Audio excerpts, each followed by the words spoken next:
Welcome to the Commercial Kitchen Chronicles, the podcast dedicated to the commercial food equipment repair industry. My name is Pat Finley. I'm a lead master certified technician at General Parts Group and a certified professional trainer. My goal is to shine a light on what I believe to be one of the most interesting and rewarding industries a field service technician can work in. I love the work I do, and I am glad you are here listening to this podcast. In this episode, Dusty and I talk with Matt Waxer and Jason Norman. What's up, everybody? We're finally here. Tonight, Dusty and I have two special guests from north of the border. We have the HVAC doctor, Matt Waxer, and we have HVAC J604. Jason, what's going on, guys? Not What's much. happening? How you doing? What's happening? Just winding down, man. It's been it's one of the first weeks where I've been almost a full schedule at work, and just I've been kind of a half schedule for the last 5-6 weeks, and going back into like 14, 12-hour days, just kind of dragging it out of me. That'll do it to you, Pat. Yeah. But it's in you, brother. You keep grinding, you keep doing what you do. And, great things come to great people like yourself, brother. Yeah, I'm just trying to get some of these new guys trained up, and I think once I get these new guys trained up, it'll be a lot better off, a lot easier. So we'll see. Also a lot easier to train them up when they show up on time. Dude, I was so that's like my pet peeve, dude. And he the way he handled it and called me and acted like I was late and he wasn't at the right place, it just struck a nerve, dude. It's just you set the tone for the whole day, and that's not the tone you want to set. I know Pat and I, we chatted about this issue, and Pat and I are of a similar mindset. So to set the stage a little bit, Pat had an apprentice show up late to work to hitch a ride with him, and just in general show up late. So, my opinion on this matter is for apprentice helpers that are breaking into this industry, you've got to grind. You got to pay your dues. You got to show up. So if your mechanic says, I'm picking you up at 7 a.m., you be at that pickup spot at 6:45 a.m. If you're there at 7 a.m., you're late. So, you show respect to that mechanic. You show respect to the industry. You show up early, ready to go, and willing to go. And Jay, what do you think about that? I couldn't agree more. I was quite the eager beaver to impress my journeyman when I was an apprentice, right? You kind of had to be. I hate to say you wanted to be teacher's pet, but you kind of did. When they journeymen were doing the cool, fun jobs, you wanted to be the apprentice they picked to come do something new, fun, and exciting. And when I started working, there was several other apprentices that were hired before me. So it was kind of you kind of had to play the game a little bit to be chosen for the cool stuff, right? Yeah, I mean, my thing is, I just say the 15-minute early thing, but as long as you're at the job ready to go by 7 o'clock, I don't care. I don't want you showing up at 7 and sitting on your phone for 5 or 10 minutes, or showing up at 7:05, and just lollygagging in. Because a lot of times, in my industry and me and Dustin's industry, that first AM call is golden. We could actually charge a premium for that 7 o'clock time slot. And I mean, sometimes customers come in early so we can get in there at 7 and get out before they get there. And to show up late and the customer's waiting on you it's disrespectful and rude to the customer, I feel. I mean, if you're going to show up at 7 o'clock, you better be jumping out your truck ready to go. But I prefer you to be there about 7:05. Then you can, get your shit together for a couple minutes and then come in. I mean, but yeah, if you show up at 7 and you sit in your truck for 5-10 minutes scrolling through Instagram, check out the latest tools or whatever, that's what irritates me. Checking out the latest HVAC J604, who's above me, the latest Commercial Kitchen Chronicles over here. And sorry, the directional thing ain't working tonight. Checking out the latest stuff from Dusty.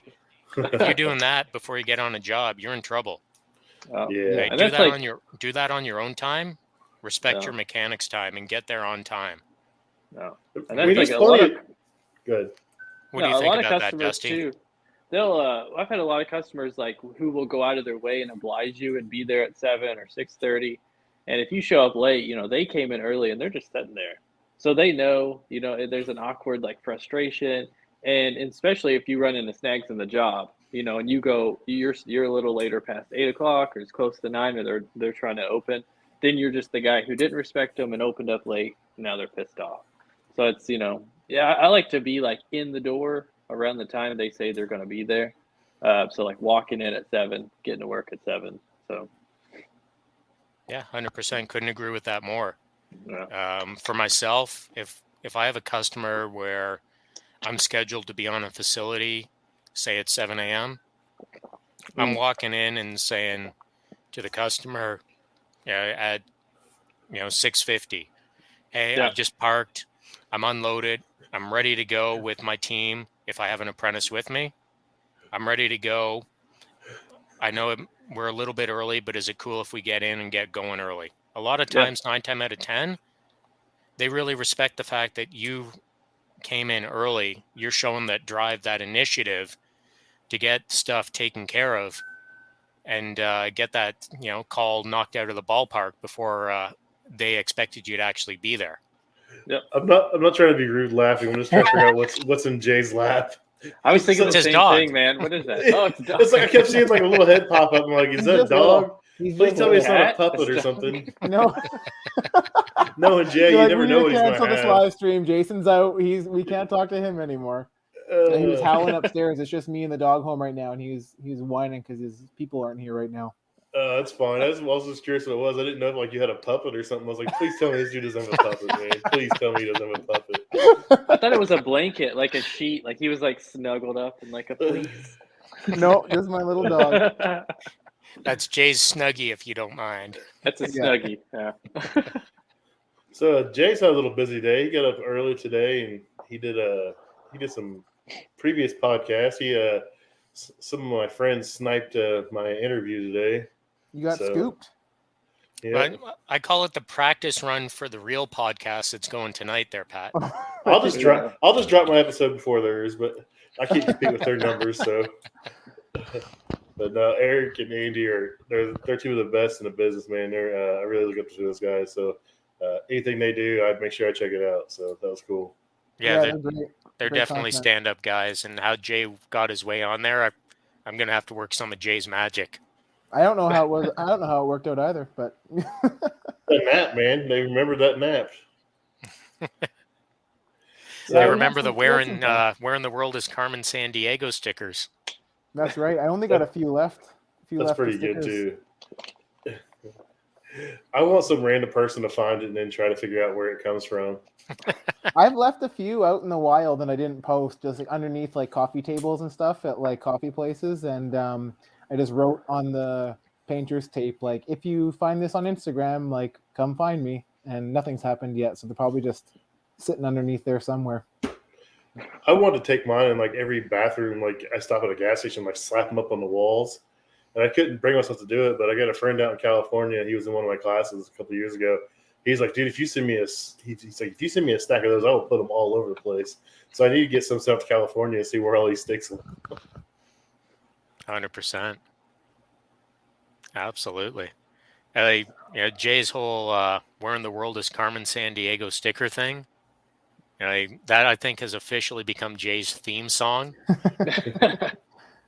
Is that? Did you put one at a United refrigeration? Is that what I saw? No, I don't think so. There's no Uniteds where I am. There we have like one specific to Western Canada, basically. So they're pretty big out here right now. So I've been hiding them underneath there. That's kind of RSL is the one that we use the most. Not to be confused with the company name above Pat's head there. Yeah. They sell RLS. Well, I'm gonna mess this up now. RSL sells RLS. There you go. Nice. Yeah. I need to get Jay. I need to get Dusty up here and let him try out the RLS system, or go down there and let him try it out on something. It's definitely pretty different, but it does a pretty cool job. So it's definitely worth it. I just did some water lines for a tilt skillet. It's probably 20 foot, so I guess 30 foot in total. But I just had to solder it because I didn't have a press, and I was thinking the whole time, I was like, "Damn it, man!" You can rent them, man. It's time for you to get hooked up with Colton and Becca with Viega. Viga. Yeah, that's what I'm trying to do. I'm waiting on Becca to reach out and start finalizing some stuff. So it's not time for you to have her reach out to you, Pat. Like, I know. No, we've been in talks. Yeah. We've been in talks. I'm just waiting on. She's just busy. She's trying to set some stuff up. So I to know the message her feeling. tomorrow. I need to message her tomorrow and see what's up. So we got some comments. I guess I better swing back to that screen and check it out. So we got refrigeration, kitchen tech in the house. We got kitchen cowboy. 5 minutes early and 10 minutes late. If I'm not there yet, find trash. Yeah. HVACR Brady Bunch. Hey, I'll take it, man. So if we start pointing around the screen here, are we the HVAC Brady Bunch tonight? Yeah. Oh, this way. Oh, my directional's off. There you go. It's a Like, reverse what am I camera. doing, man? It's backwards, What? man. It gets me every The time. direction's hard on this. Like, man, over Notice there. Jay's Like, not wait, pointing. what? He knows the game here. Jason's like, Right. whatever, man. We'll figure it out. I've never seen Jay so quiet in my life. Oh, there it is. Got it. Is he taking a nap like the two of you did apparently on a podcast? Yeah. So we officially met in person at the HVAC Tactical Awards. So that was a pretty cool night. We were all dressed up. Team Canada was kicking everybody's butt. I managed to squeak one out there. So that's when we all first met, was that night, and then we just kind of hung out, off and on for the next 3 days at the show, and it was a blast. So, but Jay came up, had the bright idea to go find the Make Trades Great Again podcast and take a nap during one of their shows. So we did it. Jay wanted to take a nap at the beginning, and I didn't want to derail it till the very end. So There's not a lot of places to hang out and have some quiet time and have a little moment of reflection to re-energize the batteries. It's a big show. It's a lot of walking, right? So we found we carved our little spot there at the end. 100%. yeah, dude. So go ahead, Pat. The whole stream from my recording, because I had the second to last podcast slot on Wednesday. So the second to last slot before they close the show down. I'm doing my recording, and it's me and Colton there, my wife, Rebecca, and I think there was a couple of people there. And I was like, hey, we got a great audience of 5 people here, and people are tearing down their booths and everything else. And I'm just cracking up. There's people hauling shit out. I was just glad to have a time slot, because I didn't know, how to book a time slot or anything like that. I just kind of, hey, this is open. Do you want it? Oh yeah, give it to me. So, but it was cool. It was still a fun experience. But yeah, you definitely got to come next year, Dusty. I'll be there. I've heard it. I've been ridiculed enough. I'll be there next year. Backing up to the Tactical Awards, I got to say there was one table that actually cleaned up that night, and that was table 22. Yeah, our table knocked it out of the park. The best picture is when I was getting to get my awards, and that guy, I don't know who he was that was sitting across from me. He was like jumping in the air, like screaming and stuff. There's a picture of him like jumping in the air behind me as I'm like walking up to the stage. I'm like, I don't even know who that guy was. He was hammered, absolutely hammered. Man, our boys from Global The Source that were at our table, those boys were they were well into the sauce that night. Is that who they were? They were Global The Source? Global The Source was at our table, and also Mark Tama from GE. He was at our table, but he wasn't. I think he was sitting right beside you, Pat. He wasn't heavy into it, but our boys from Global, they were hitting it hard. It was a little skinny guy. He was the one that was in the background of the picture jumping up in the air. Okay, no, those boys were with Global. Dude, they were putting them down. That guy was coming back with like 3 or 4 at a time. I was like, dude, whoa, they were we were at the table. We were at the table to party. Yeah. I think I know the guy you're talking about. Skinny, bald dude. Yeah, like if you scroll through Tactical Award pictures, he's like, I'm walking up, and he's in the background jumping, and he's got his arms up in the air. Yeah.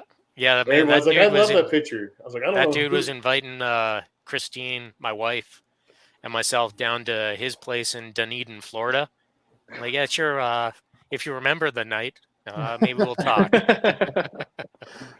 I was a bit more quiet on how many drinks I had. I just hanging out, chatting with so many people. I just lost track of time to I need to go get another drink. You just got hung up talking to everybody, and you'd move on to the next person. It was hard to get to the bar, and the people that were at the bar in line would almost be sidetracked with to actually order their drink because everyone's just chatting in line. It was really fun to finally put so many names to faces and faces to names of people that you may or may not have spoken to online or may not follow or know.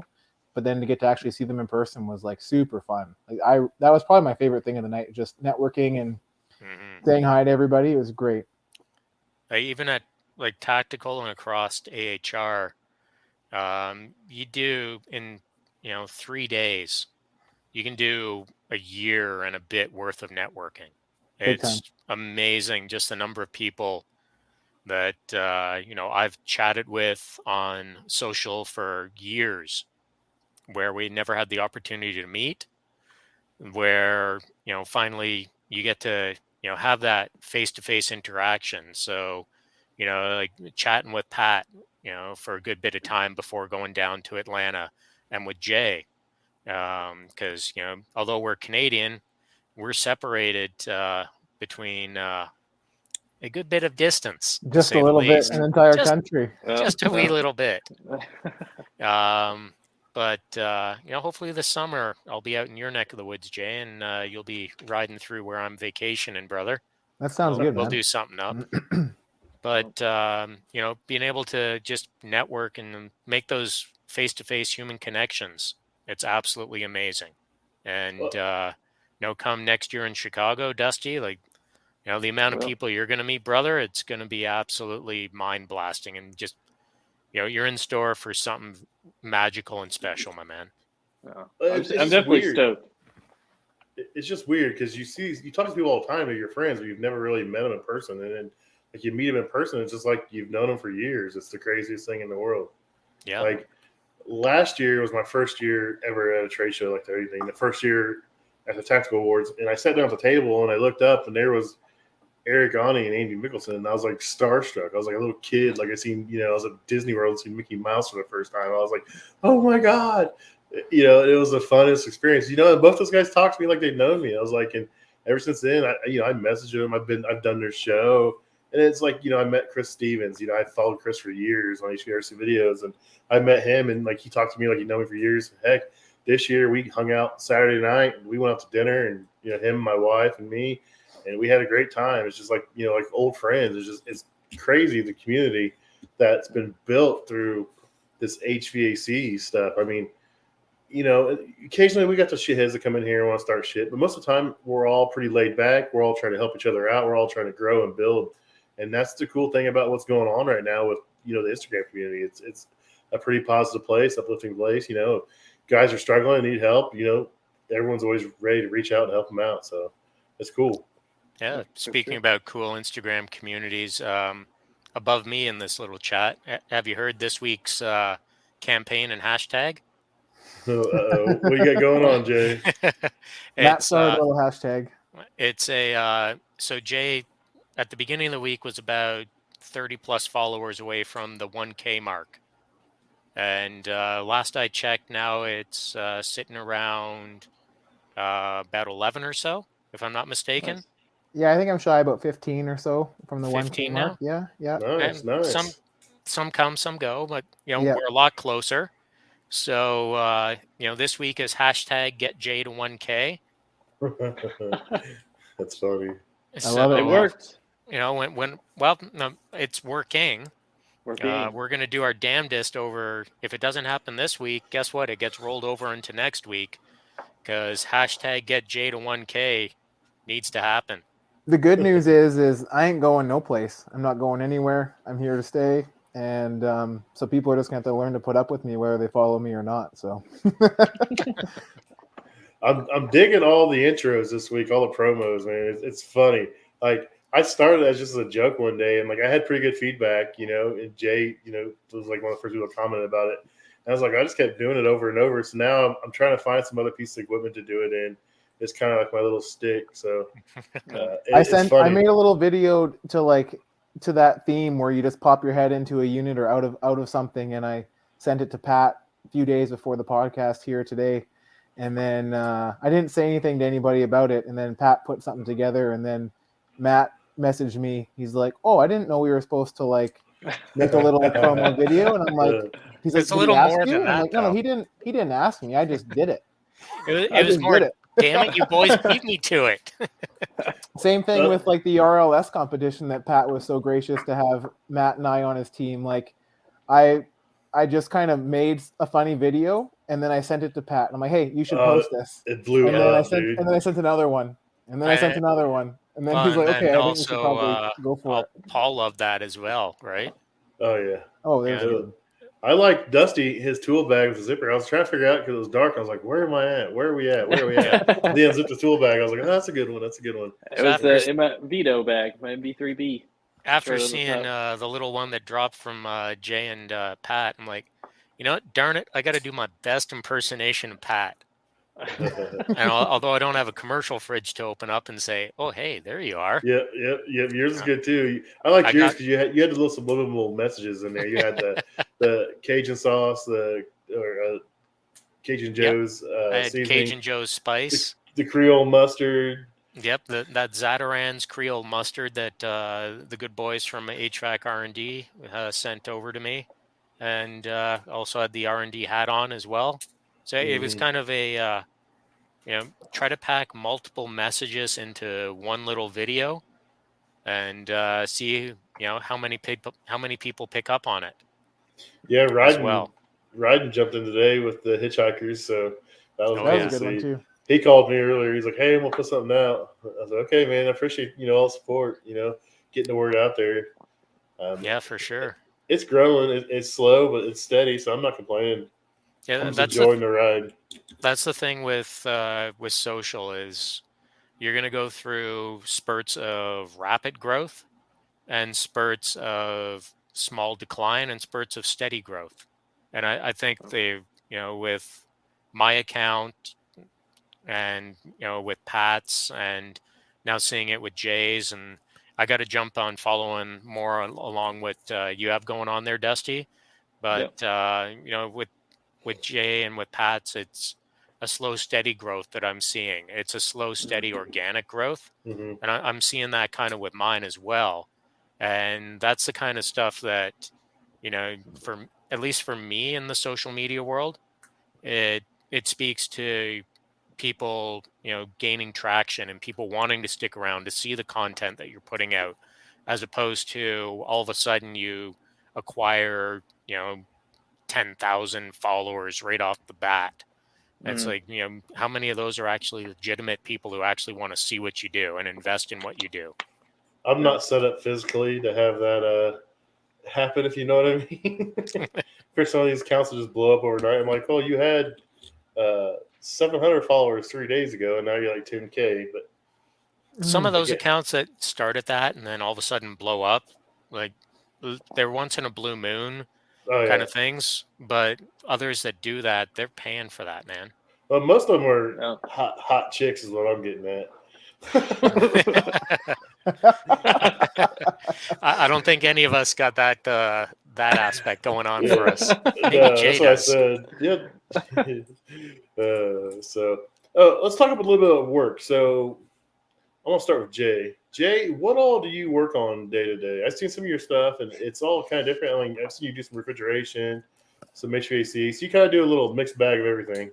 Yeah, it's even changed throughout the years. I'm kind of a unique cat. I've been with my employer since I was an apprentice, so I've been there for over 15 years. And when I started there, we were really small, so we didn't say no to any work. So I've worked in lots of commercial kitchens, from working on like the makeup airs and the exhaust fans to working on the refrigeration stuff, whether it's an ice machine, a cooler.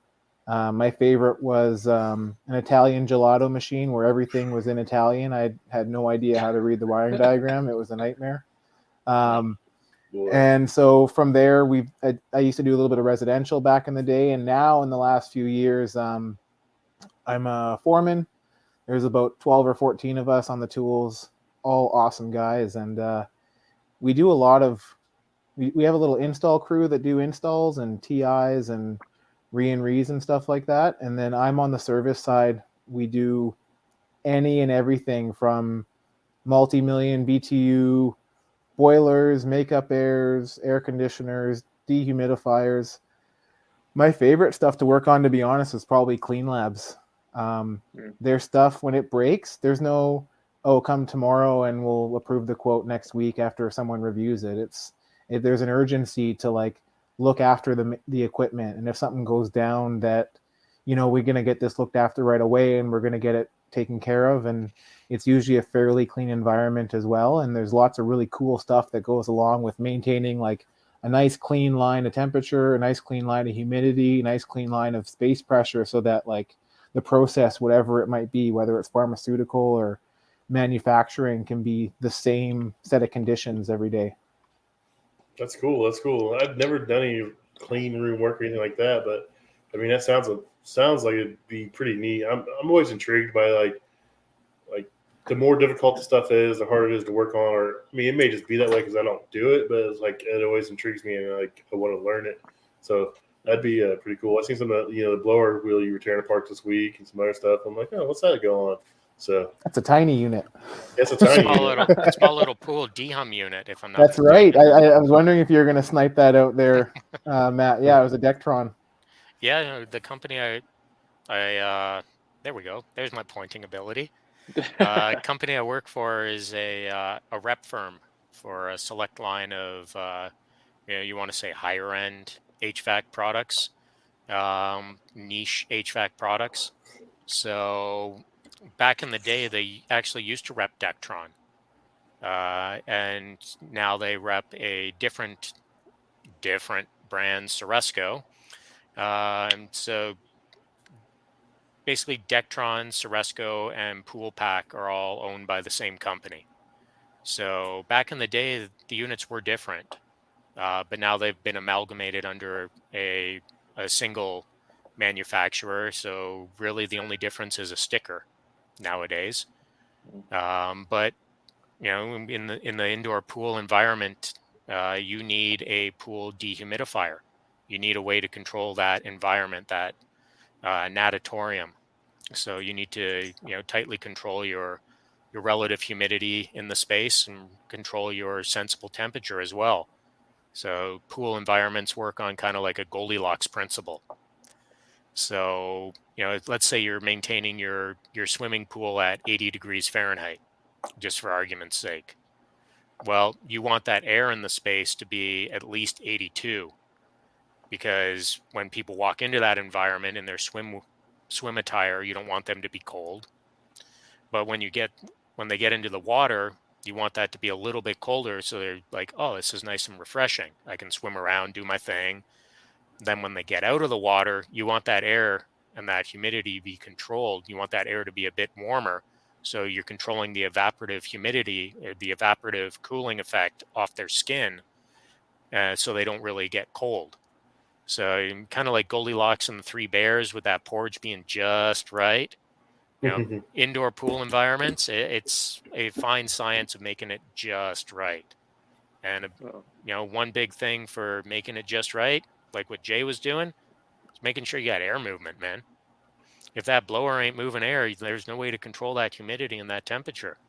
Yeah, no doubt. I used to work on some pool dehums for like small houses. They were pretty big houses, but they had small pools actually inside the house. Yeah. And so not only is what Matt just described really important, but if their pool dehumidifier stops working, the drywall starts peeling off the ceilings and the walls and stuff like that within like a day or so. So it's like there's a bit of urgency to make sure that stuff's looked after.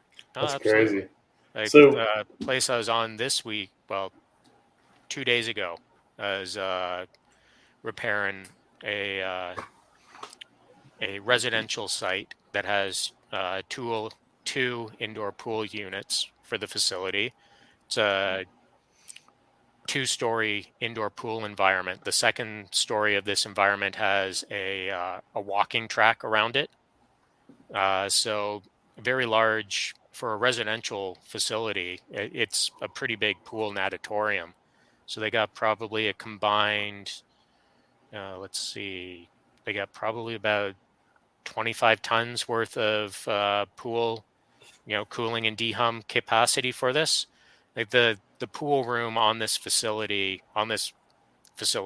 house mansion was about, just the pool room itself was about 3,500 square feet. So you can fit 2-3 of my houses in this one pool room, let alone the house itself. Yeah. I had to Right. derail it there for a minute. But Poor Joel's Joel comment. Ball. He's like, dang, and I'm over here just trying to make sure the fries come out crispy. I'm thinking the same thing. I'm like, man. And then like going from that mansion that I was working on, restoring that pool dehum unit. I've worked on pool dehum units that serve Olympic-sized pools. HVAC know-it-all.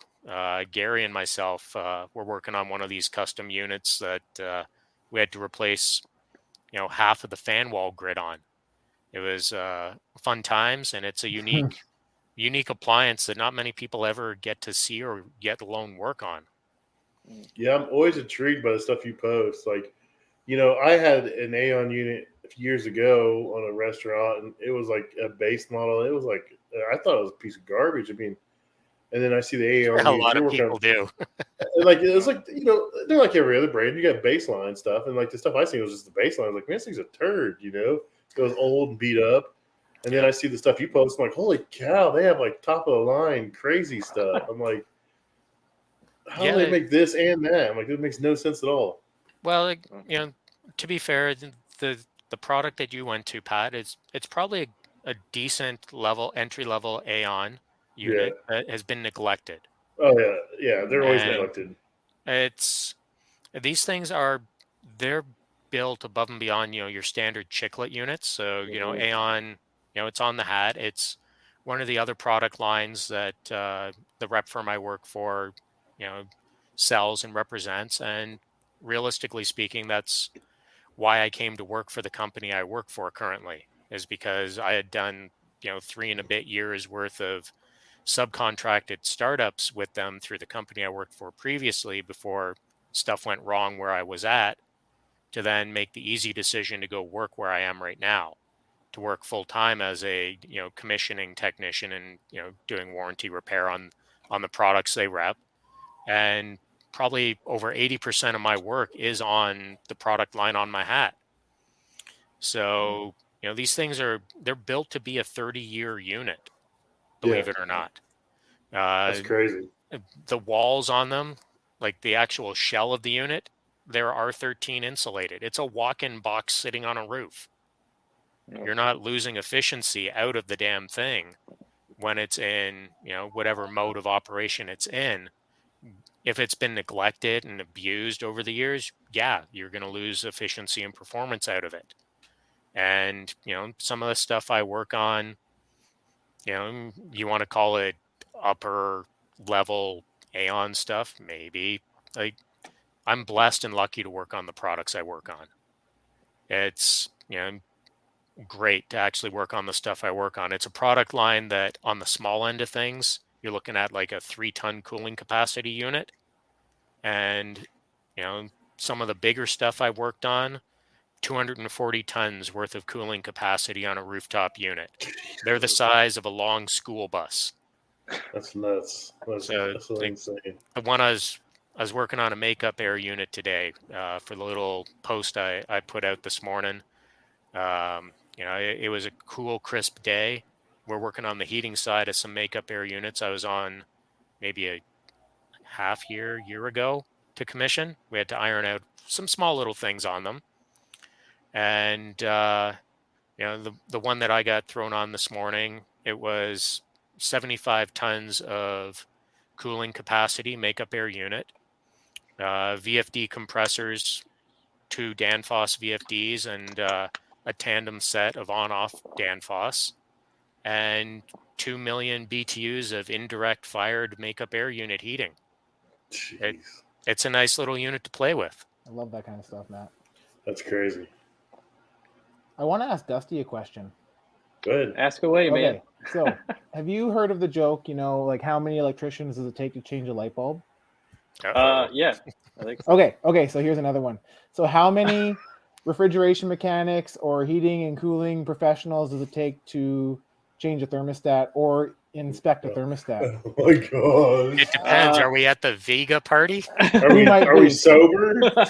Yeah, we might not be. We might not be on that one. Do we have Robert from PE HVAC, chirping in on it as well? Yeah. So here's a loaded the question. story It's there. like, what's the backstory? We're all hanging out at the Vega party on the Tuesday night, and The back of the restaurant was like really warm, and then eventually we dawned on ourselves to like, let's do some investigative journalism here and find out why this sucker's not cooling. And so there's a old Honeywell thermostat on the wall, and it's got duct tape like in multiple spots, like 4-foot sections of duct tape holding this thing on the wall, and the screen's blank. There's nothing. There's no one home on that one. So I think it might have been me. I think I pulled it off, was the first one to pull it off and, inspect the pins where it receives into the base of the thermostat. And we discovered that the base of the thermostat where the pins click in, it was broken. So we were able to fix that part of it. But I guess when someone tried to push it in before and put the tape on it, it broke the pins. So it was after several minutes, and I don't know, there was at least 20 mechanics back there telling us how to take this thermostat on and off the wall. We determined that it was not going to, it was not repairable whatsoever. But I think every single time a new person joined the back of the restaurant, they determined that they were the one. Look out of my way. I know how to replace a thermostat and inspect the thermostat. You guys don't know what you're doing. Just get out of the way. There was Tool Pros was back there. Colton was back there. The three of us are back there. There was HVAC was going nuts. He was like, no, here's what you got to do. Look out of my way, guys. Look out of my way. As long as he didn't have his whistle, I don't care. I'll answer Dave's question in just a second. All right. I just want to make sure you've seen Dave's question. So yeah. So to answer Dave's question, all purchasing of AHR equipment and also AHR parts will need to go through your local AHR rep. So if you're in my neck of the woods in Toronto, Canada, you're going through, pointing abilities again, you're going through this company to inquire about purchasing new equipment and parts for the equipment. If you're in a different neck of the woods, you're going to have to find out who your local AHR rep firm is and inquire with them about replacement equipment and replacement parts. Hope that helps out, brother. Yeah, that thermostat was pretty funny. I walked by, I could barely see straight. I was like, it's still off, and I just left. I think we reached to the collective agreement that we were going to leave Jay standing there holding the thermostat with one hand to actually get the screen to illuminate and actually power up properly. I would have done it if it would have cooled down the back of the restaurant, because the fan did turn on and the backlight would come on for short periods of time, but then it would just fizzle out because all those pins were loose because they had been jammed into the receiver of the base. So they were no coming back from that. There was a chef at one point that walked by and he was all curious, like, what are you guys doing to the thermostat? And we're like, don't worry, we got you. Like, it's in your best interest that we have a look at this. We know what we're doing. We're HVAC and HVAC professionals. Step away. That place was packed, man.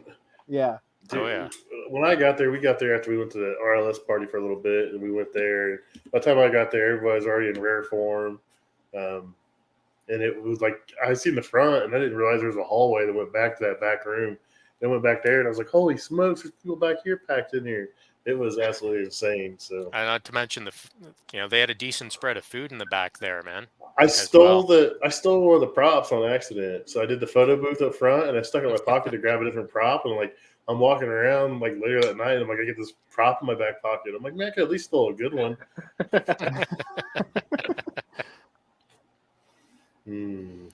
But yeah, that's another part of AHR. Dusty, you'll get to experience. There's parties all these different manufacturers, these vendors have events, and they bring they bring all the reps in, but they also bring in the social media or the people like the influencers, they want to call it. I don't really like that word. I don't influence nobody, but they have people like us come in and they have food and have drinks, they have giveaways and stuff. And it's just a cool environment. And I wish a more appropriate word, Pat.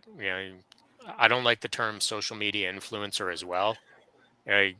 Similar mindset to you, and I know Gary is of the same mindset. Mm-hmm. Social media personality, I think, is more appropriate. Really, we are our own personalities. We are our own brands. In an essence, the HVAC doctor, for lack of a better term, is a social media brand. Commercial Kitchen Chronicles is a social media brand. Hashtag get HVAC J604 to 1K. HVAC J604 is a brand. Dusty, your page, it's a brand. Yeah, he just had a name change, so I did. That's why I was can't remember what Dusty's page is. My apologies. I think it's a couple weeks ago I finally changed. I was messing around with names, and I went through such a phase of I would post for a little bit, and I'd either get burned out on work and just be I don't even want to post it. But recently I've been trying to push that up a little bit, so I went with the name, changed it. I was just thinking, I was man, what's something simple? Just use my name and then Kitchen Tech, because everything else was so long. It was food service equipment repair, and I'm damn it, no, that's never gonna work. So yeah, mine used to be kitchen _ HVAC _ repair, and then I did the Make Trades Great Again podcast, and I kind of got bullied into changing my name to match the podcast name. So, so that's why I changed my name.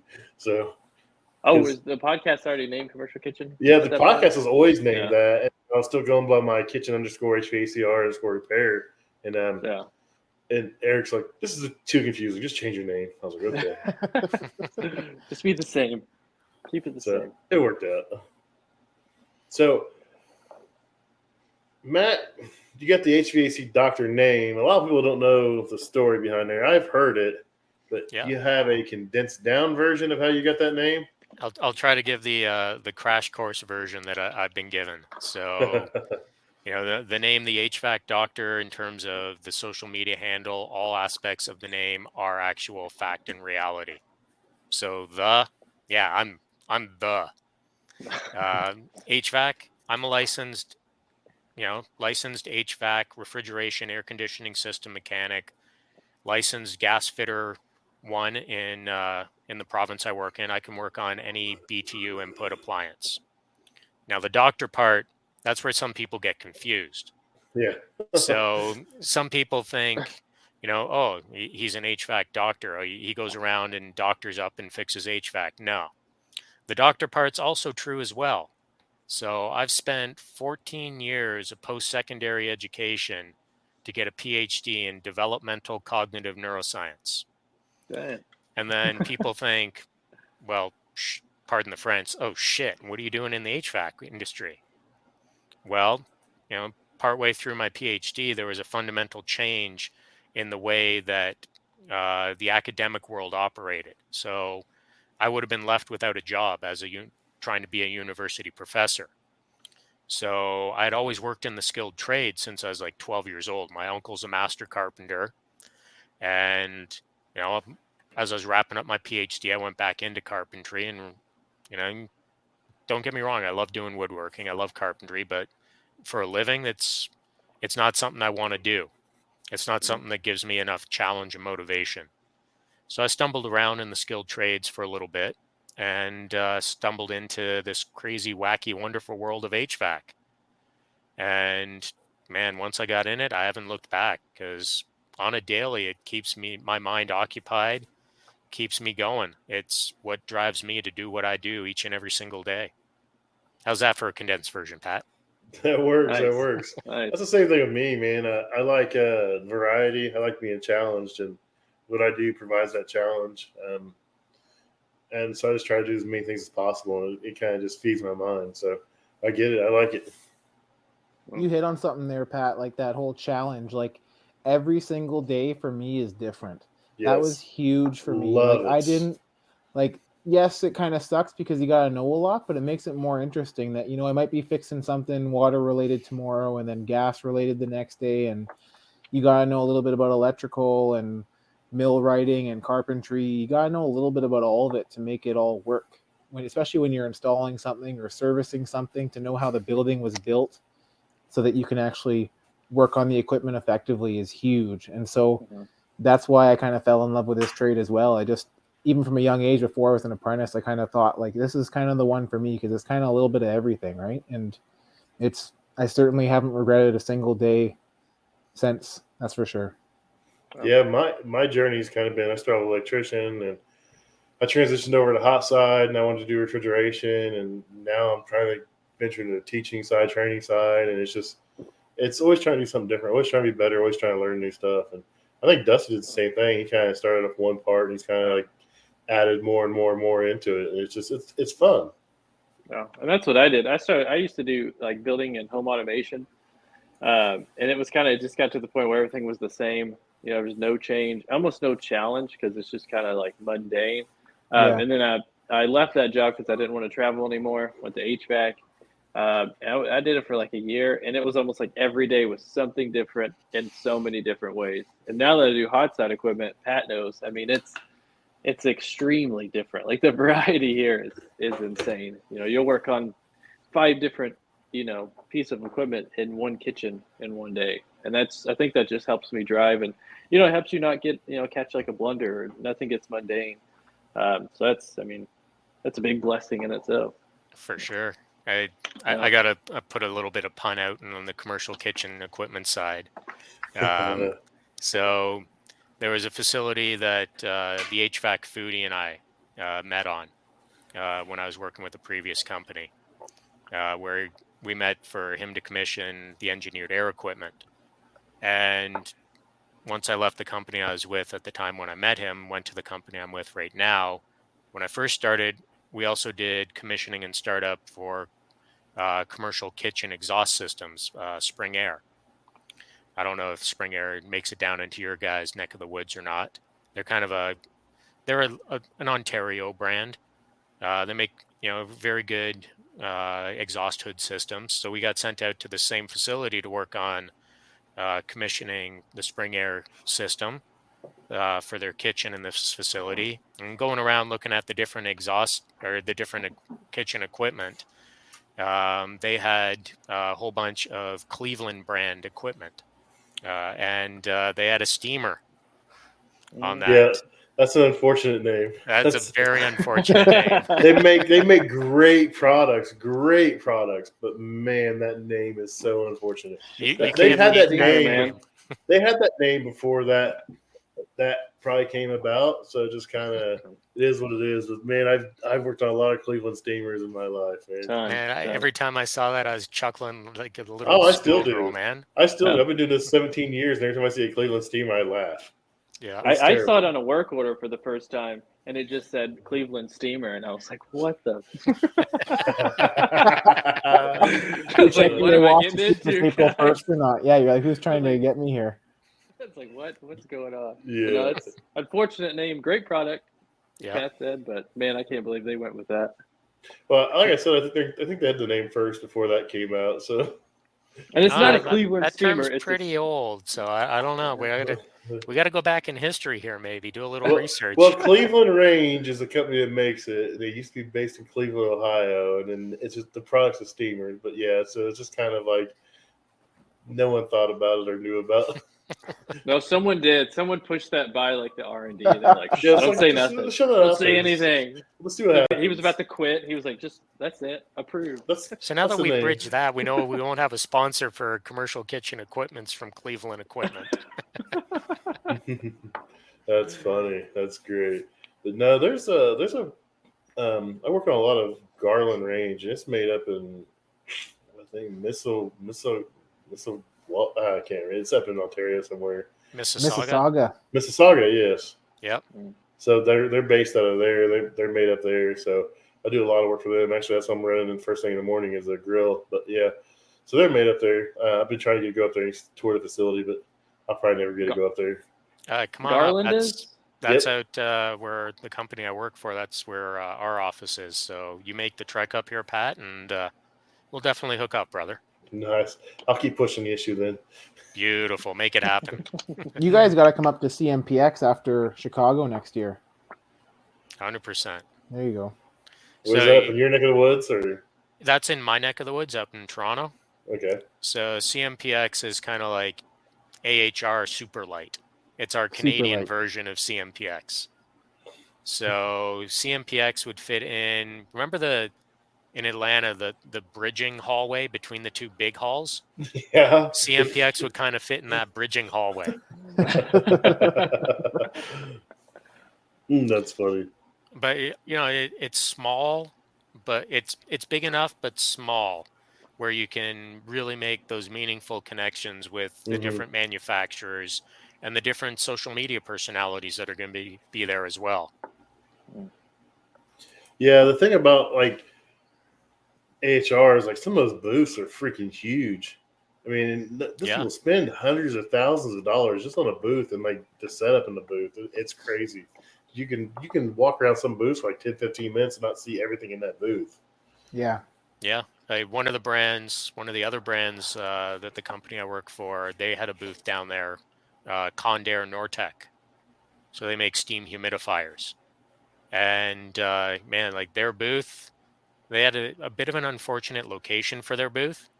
But all the products they had there, man, I could have spent hours on hours just going through the equipment and going through everything there. I had a targeted way to go to that particular booth to meet with someone in particular, and which was great to do so. But yeah, man, you can spend so much time at different booths down there, like what you're saying, Pat. Yeah, and then if you drive, you can take all the freebies. If you fly, you gotta watch out. I It's came down just- with a couple. I came if down you're with a couple flying guys from work, so international. we tactically brought some suitcases with us on the way to Atlanta. So like they weren't really full on the way down, but they were. Let me tell you, they were bursting at the seams on the way back with the cool backpacks that we grabbed from the Tactical Awards and other T-shirts and swag and little knickknacks and stuff that you picked up along the show, right? When I went to Vegas, I drove to Atlanta, but I went to Vegas. I had a big suitcase and I had a smaller suitcase in it that had all our clothes.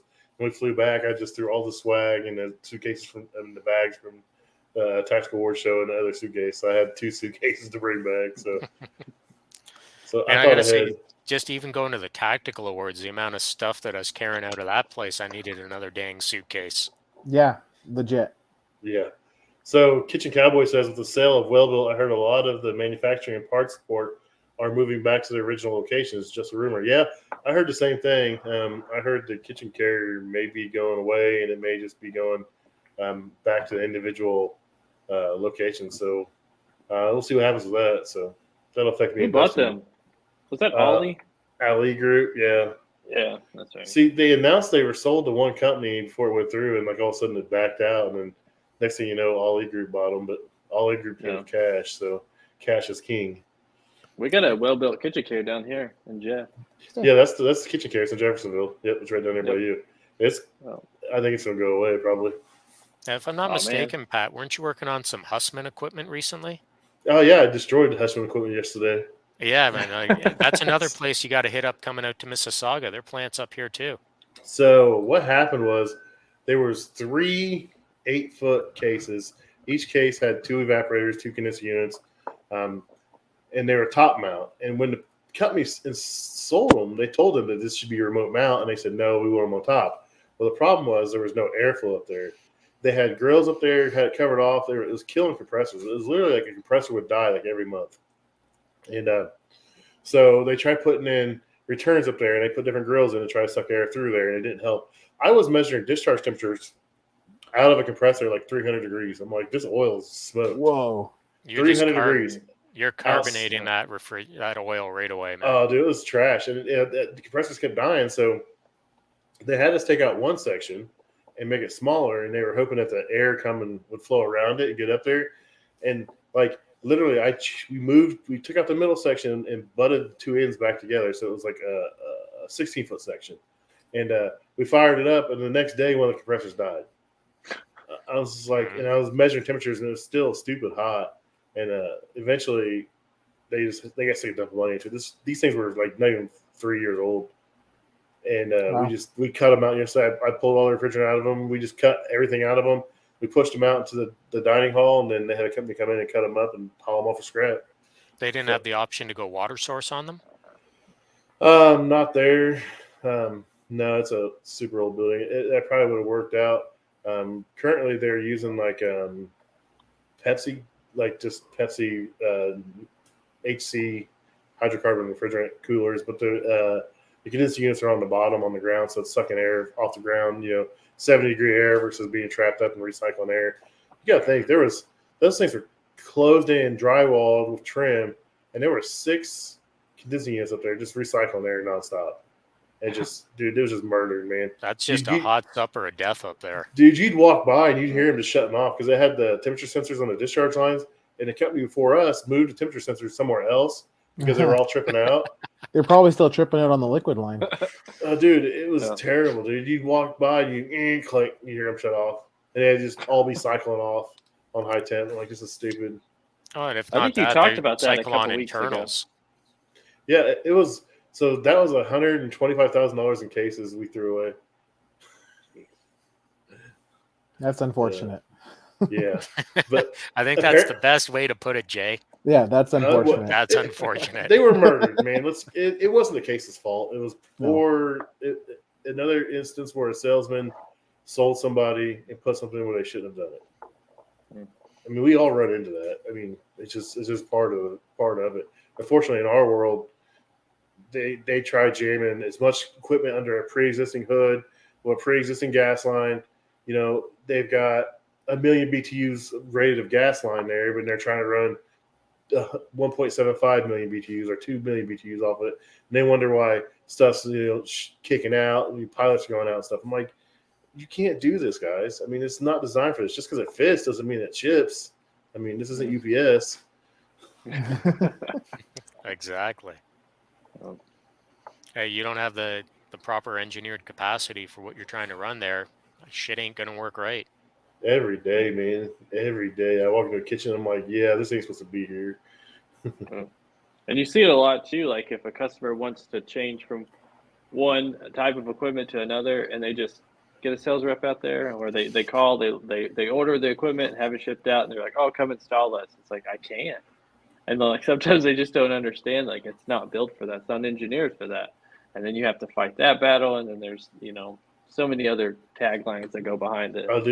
I was fighting it last week. So there's a set of combi ovens I was trying to install. And they bought them with the intention of going under a hood, and they had these disappearing doors. So the doors open and slide beside there and go away, and they're out of the way, so people aren't running into them and stuff. And it at least kept running into snag to snag to snag. And I went to go, I had to pull the top unit off because they come in the factory pre-stacked, and I had to put a different stack kit on it. And my son was like, "This won't go on here. I can't get to these screws." I was like, "What do you mean?" He's like, "This door's in the way." I was like, I looked, and I was like, "We can't even put this hood on here. It's not made for this." So I called the factory, and they're like, "No, you can't put a hood on a unit with disappearing doors because the way it's made, it won't sit up there flush." And the customer's like, "Just cut the hood." I was like, "I'm not cutting a $12,000 hood because it's not going to work, and then you're going to yell at me." I'm like, "No." So I don't know what's going on with that still. That was last Friday. I talked to the manufacturer's lead service guy, and he's like, "I think we're going to ship the ovens out." I was like, "Just ship new ones to me, and I'll get these old ones, and we'll figure it out." But it's just a freaking nightmare, dude. That stuff ain't cheap either to buy a new one of those things, right? Like that stuff's meant to last forever. They're meant to be used and abused, so they're made pretty rigid. Well, No it's pun weird. intended, given Pat's hat. Yeah, the kitchen world's different, man. So they life cycle most equipment at 7 years. So if you get 7 to 10 years out of equipment, they consider that it's paid for itself and it's done its deal. So, but like it just depends on the environment. You go to schools. And I've got schools that still have equipment that was made in the 50s and still use it. But then you go in a restaurant and you see a unit that's a year old and looks like it's 20 years old, it's just beat to shit. Yeah. It all comes down to how the customer treats it. I mean, it's the same thing you guys deal with. It's the customer doesn't take care of it, or it's abused or not installed properly, it doesn't last. The big difference from up here to down there, though, that I've seen talking to some U.S. techs is, hey, Jay, remember our CFQ exam, the good old Carrier 48DD? Yep.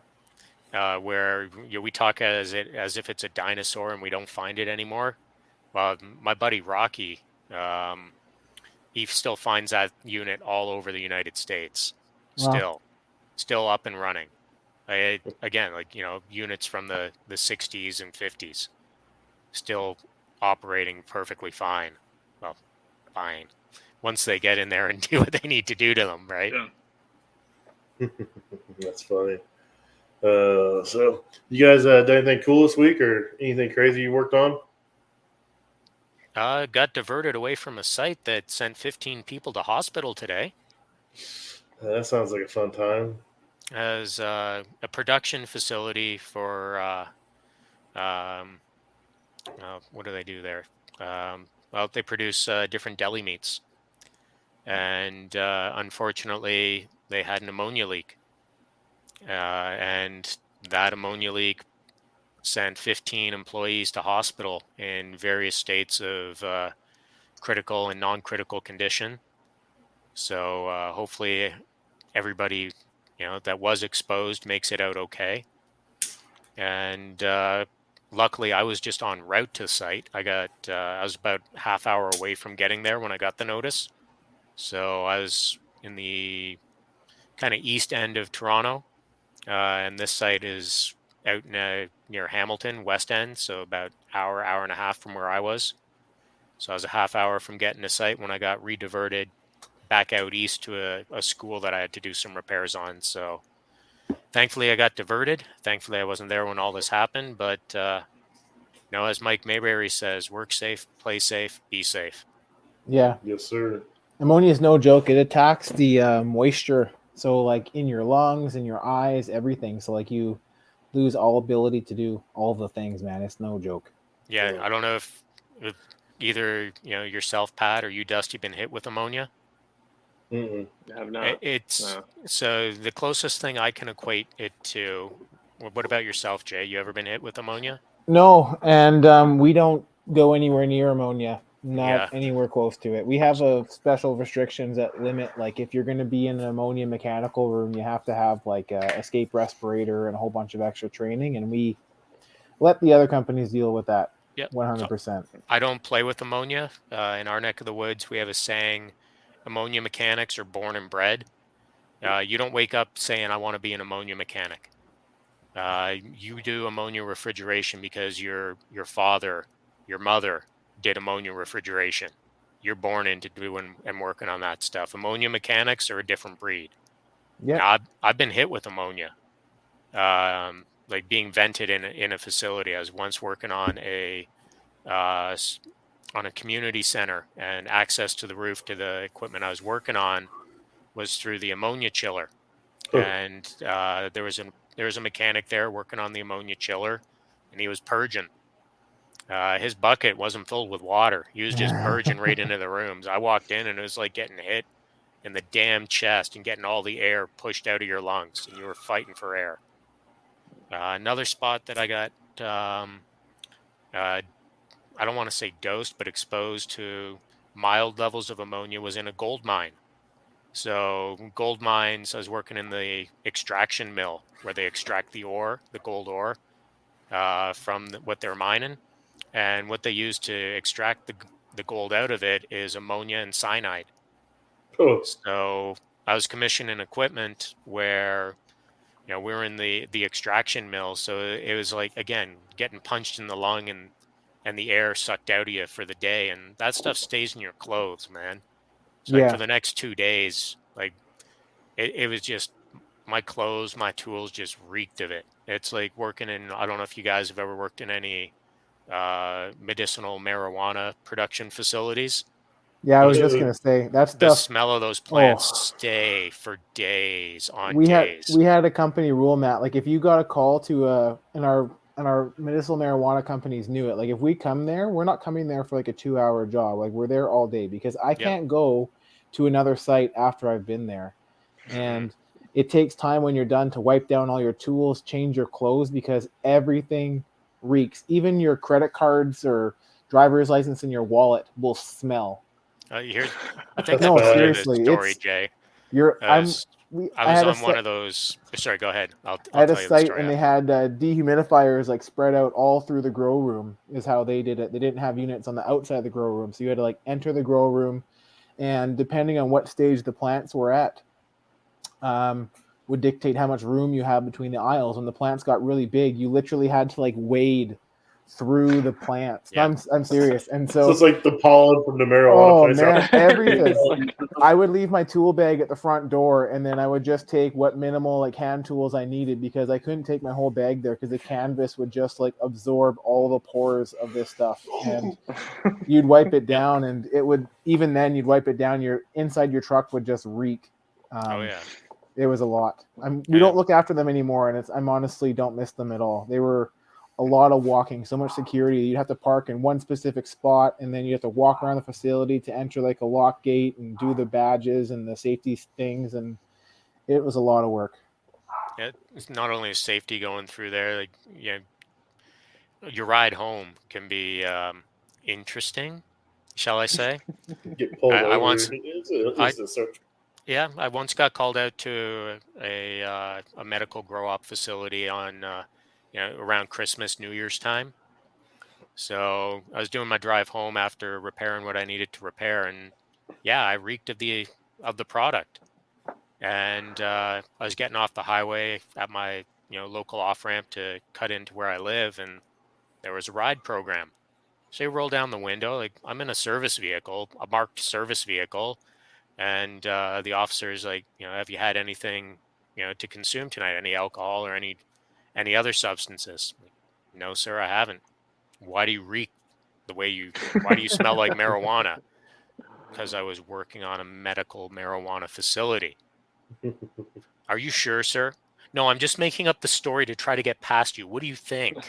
Yeah. Like, I have a few instances where here's I my was, dispatch. yeah. Literally, here's the picture of my electronic dispatch of where I was. Do you want to call the facility right now? I've been downtown Vancouver where all the clubs are, and you get to a service call in the middle of the morning, basically, and you're on your way home at like 3, 4 in the morning when all the clubs are closing in the summertime, and you go through a checkpoint, and I'm like, in a marked work truck, tired, work clothes, the whole 9 yards, and you put down your window, and they're like, honestly, every single time I've been through them, they're just like, go ahead. They're like, oh, this guy's working, he's good to go. So like, not that I would ever dabble in anything, because it's really important that you don't. But like, the joke was, if you ever need to have a drink, you just go take the work truck downtown, then you're good to go, right? So I know how we're partying in Vancouver with Jay now. Yeah, right. Man, I'm old. I just have a little shot of whiskey or bourbon, and it's night time after that, man. And night time at 8:30 p.m. Yeah, pretty much. Yeah, I've kind of been off the whiskey for a little bit. I got to where I was wanting it too much, so like, I do the same thing with cigars. Like I get to where I want them too much, and I just like lay off it for a little bit. For sure, absolutely. Knowing when to cut back and rein it in, it's definitely a good thing, my man. He's still got the dog. Oh, he keeps on squeaking like every 10 minutes. He's a codependent little puppy, this one. How old What is kind he? of dog is that? Is that a? He is 13 years old. He is a Havanese Yorkie. Oh, When my wife and I started dating and we bought a house together, my wife wanted, or my girlfriend at the time, I guess she wanted a dog, and I severely did not want a dog. And well, I'll give you a hint. We kind of got a dog. Before kids, I had nothing but time to do fun stuff. I'd go fishing all the time. So I was kind of like, well, if you're going to get a dog, can we get like at least a medium-sized dog? So when I go river fishing for salmon, he doesn't get like whooshed away in the current of the river. And no, we got this little guy here. So outvoted not much on of a fisher. pretty much everything. Welcome to marriage. Yeah. I took him to the river once when I was younger, and that was enough for me. He was not having it. I need to go out and go fishing, man. That sounds like a blast. Oh, dude, the fishing on the West Coast out here is amazing. I've been several times for fishing for sturgeon on the Fraser River. So basically, you just kind of a nice little jet boat on the Fraser River, and you toss out your baits and you catch sturgeon, which are anywhere between like little juveniles or tiny, but the big ones will be 8, 9, 10 feet long.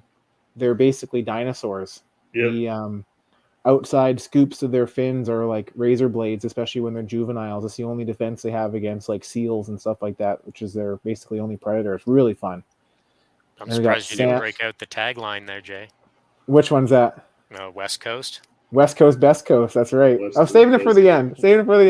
We got all the salmon fisheries and stuff, man. It's a great place to be. Like, it's expensive to live here, but like I couldn't live anywhere else. Like, we got mountains, rivers, oceans. It's literally everything. Are you in Vancouver? Yeah.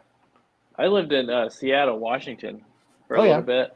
And I was planning on, while I was out there, making the trek up and going to Vancouver, but I never went through all the processes to do that. But I hear that's a great part of Canada, because that part of America is nice. Like, Seattle's pretty nice. Like, you have the fish market, the fishings and stuff as well. So it's kind of that, but more northern.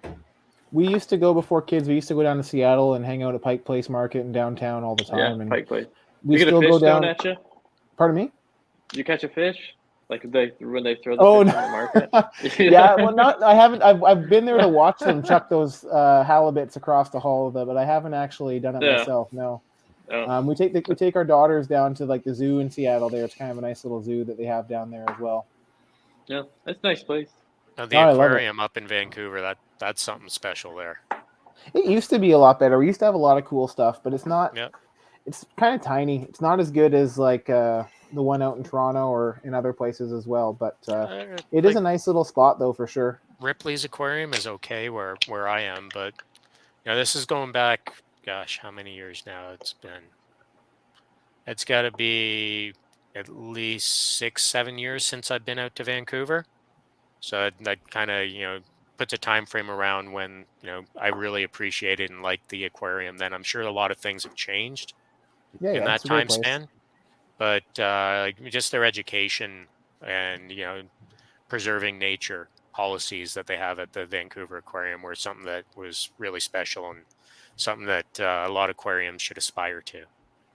Yeah, I've ridden my motorcycle all down around Washington and Seattle as well, down where you used to be, Dusty, and Highway 20 over to all the cool little cowboy towns and the Bavarian town, Leavenworth and Twist. Yep. All that kind of stuff. It's really cool places to ride your motorcycle in and out of the mountains, man. It's awesome. Washington's great. Did you ever go to Yakima? Long time ago. I haven't been there in the last few years though. That's pretty cool, like somber kind of chill place in Washington. It's not. I didn't even know about it until I was out there. We actually were in Kent, and we went to Seattle, and then everyone talked about Yakima.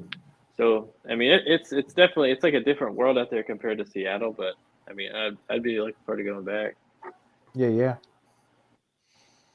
Do any of you guys ride motorcycles or no? No, I wanted one and I bought a Jeep. My mom was a registered nurse, so they were called donor cycles, and I wasn't allowed to have one. But then once I had my own place and my own house, then I kind of got my own motorcycle too. So Nice. It's just kind of like how there's 3 people here wearing hats and one that doesn't, but the one that doesn't gets to do the cool thing and ride a motorcycle. Yeah, you got to order the special hat. For me, I got a big dome, so Dude, I'm telling you, man. You got to get the special helmet, man. It's all that HVAC knowledge you got crammed up there, Jay. It's something up there. I don't know what's going on up there, man, but it's something. It's something this hat special, is I like tell you. on the last strap, dude. It's barely holding on for dear life. It's hey, begging for mercy. Yeah, Dusty's probably got a little bitty head. He can wear any hat. I'm envious. Given the hat that you got there, though, Pat. So when's the beer cooler and everything going in at the barn? I don't know. I'm going to find a beer cooler. Either find one or build one now. I don't know. I seen it and I was like, it's a limited run thing, and I had to do it. My wife's like, how much does that cost? And I was like, oh, you'll see. And she's like, what the hell? And I was like, sorry, it's like a one-off thing. I couldn't say no. I mean, it is what it is. So it's cool. It's their small pipe wrench. I think look and see what size it is. So it's got a piece of pipe in there.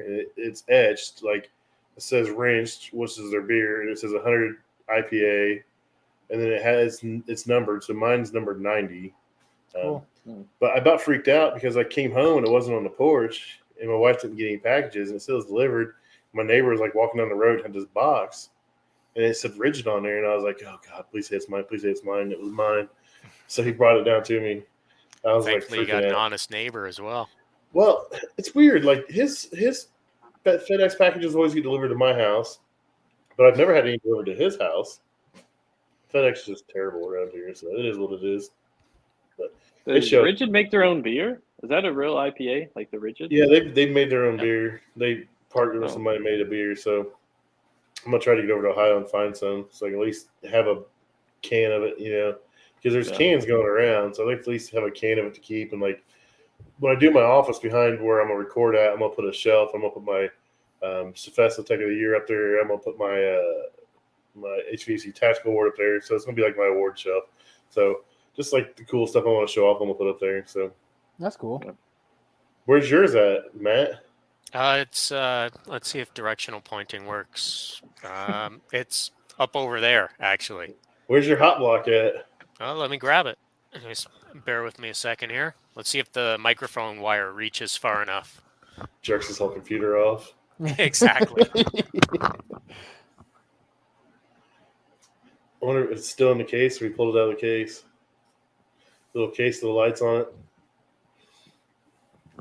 As soon as I start seeing those out, I'm gonna go buy one just so I have one. Oh, I'm all over one of those for So sure. Matt should have the in, so we can just get it from Matt, have him autograph it for us. in clear HVAC R&D mode, I've got my podcast pants on. Yeah, Nice. I saw that. So y'all know what this one was, the good old Flynn to Win tub. Yes, This sir. is what started the entire thing. And there's only 2 of these currently floating around, from my knowledge. So this was an initial prototype tub of. So we got the HVAC doctor kind of cartoon guy on there. You know, the focus isn't exactly the best on the webcam. But we got some different tub designs floating around right now with talking with Solderweld and Supco. Nice. Is there a hashtag that goes along with that as well? There is, but I'm afraid to use it because I'm running out of funds. Like, they're asking me to pay for it. Something They're about asking block you. with the dock. Yeah, the block with the dock. Matt won a That's contest and to be a little ambassador of the hot block there. And so I was out with my boys playing poker one night, and we were drinking copious amounts of single malt and bourbon and stuff. And I came home, and before I went to bed, I just kind of looked at my phone, and Matt had posted a hot block post, and I was like, oh, I know what a good idea is. And then I hop on my little phone. I'm like, hashtag block with the dock. Excellent. And then I go to bed, and I wake up in the morning, and I guess it kind of took off. It bit. Kind of blew up. It bit. Yeah, it was a good one. But you negotiated some good terms on that one. I think so. I was a part of that contest too. And front runner, by the way. I think the reason I didn't win, it's just I don't think they could have picked me. Block with the dock was a better hashtag. I don't think they could have gone with like hashtag play with Jay. That was the only kind of thing that went. Yeah. You can't do that one. The whole play with Jay. Yeah. Block with the dock. You kind of got to choose, and I think you got to choose the block with the dock for sure. Play with Jay. Yeah. Play with Jay. It wouldn't have taken off, I don't think. Marginally more marketable. Yeah. That's great. And then we got a few other items in the shrine. So there's one of these things floating around. I'm sure there is another one from Table 22 that's somewhere over in Pat's collection. It's in the house. I'm out in the barn right now. I'd grab it. So. There's a little post a little while ago. It was something that I got from Mike Mayberry back when Mike was doing his IG Live giveaways. So I did a little post about this hat. And this is kind of like my centerpiece of my little HVAC shrine. So this HVAC Mafia hat, for anybody who's listening to this who doesn't know who HVAC Mafia, who Victor Lopez was, Victor was an absolute gem and gift to the HVAC community, to the Instagram, social media, and HVAC community. And him and Mike Mayberry were friends. They'd often meet. And this hat that I have here was one that Victor had given to Mike personally just prior to when Victor passed away. So for Mike to be willing enough to give away a couple of the hats that Victor had given him over his social media, and for me to actually get one for everything that Victor had done for our community, this thing sits down in my office. It's something that is very, very important to me. It'll never be worn. It'll forever just sit in my little HVAC shrine as a memento and memory of everything that Victor did. Nice. I did actually get one other thing that I forgot to grab that goes along with the tactical experience. Let's see if I think I've got it. So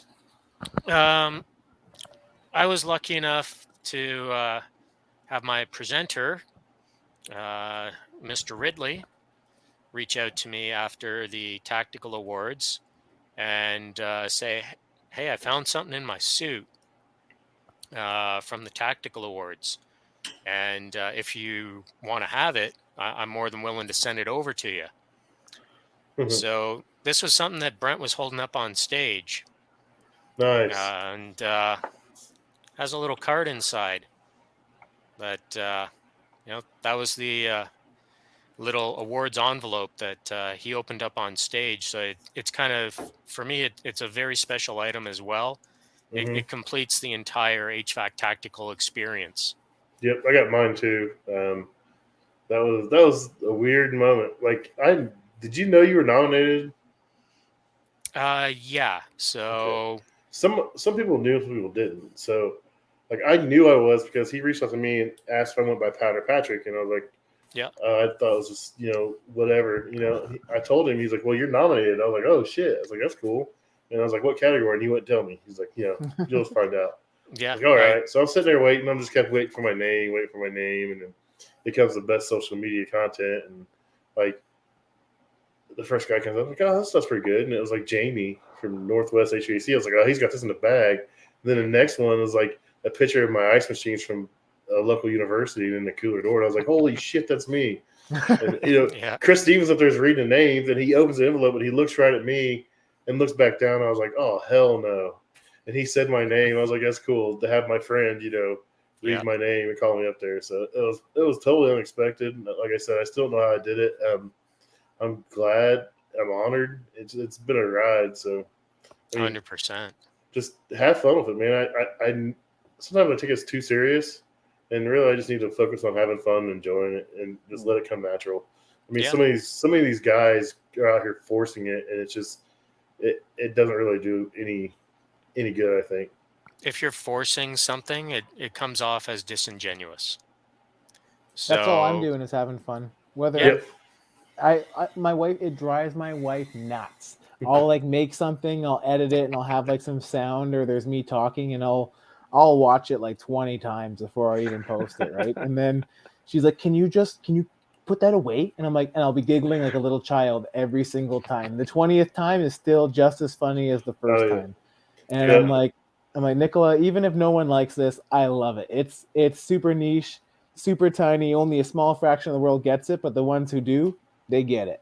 And that's what I'm all about. It's so much fun to post that stuff. And then you have people who actually like respond to it, and then they'll be like, oh yeah, that was me last week. And I'm like, that's happened to you, right? Making silly little reels. Like I like to make some content. Like there's some really great people out there making some really great content that's like training based, mentorship based, troubleshooting based, how-to based. I kind of do a little bit of all of that, but just make it silly. And that's what I try to be.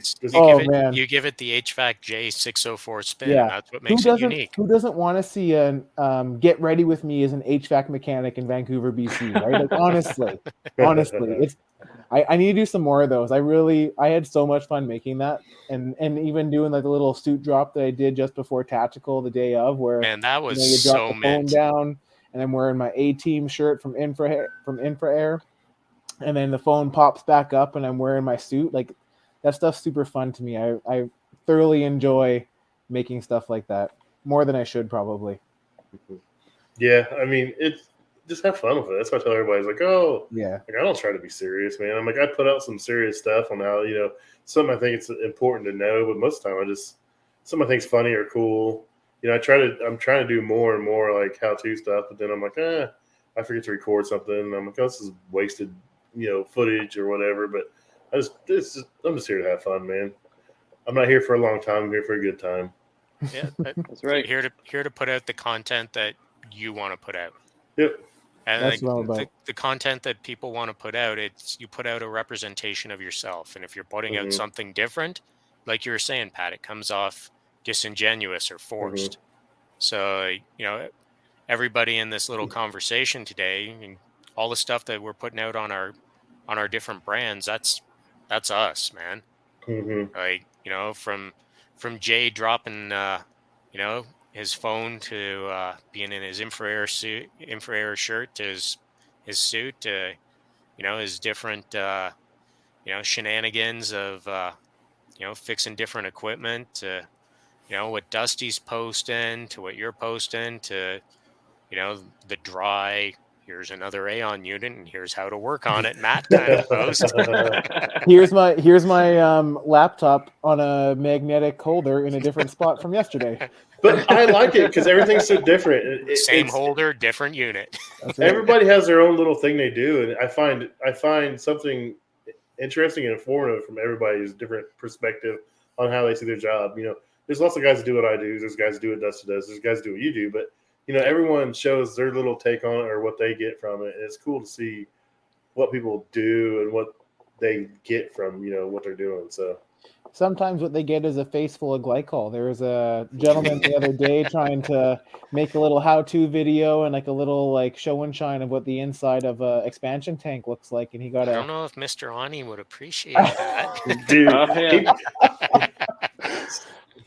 I am so grateful that he set his camera up before he turned his grinder on. Let me tell you, man, I laughed so hard so many times, and I'm very appreciative that he had the camera ready and he posted it. That was great. But that reminded me of something that happened to me when I first broke into this trade. So, you've got Petro-Canada out in your neck of the woods, right, Jay?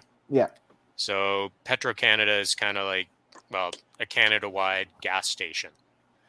So when I broke into this industry years ago, the company I worked for, they did a lot of work for Petro-Canada on their car wash plumbing and heating side.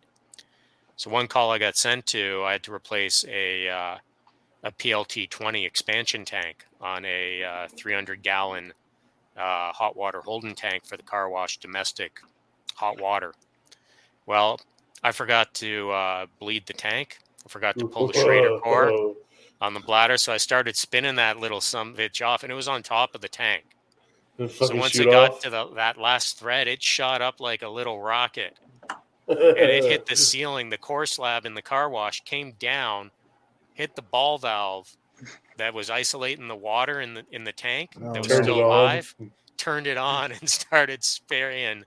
Oh man, I was soaked solid on that one, and it wedged itself in there. So I'm trying to fight this bastard out. Eventually I got it, but man, I was thoroughly wet.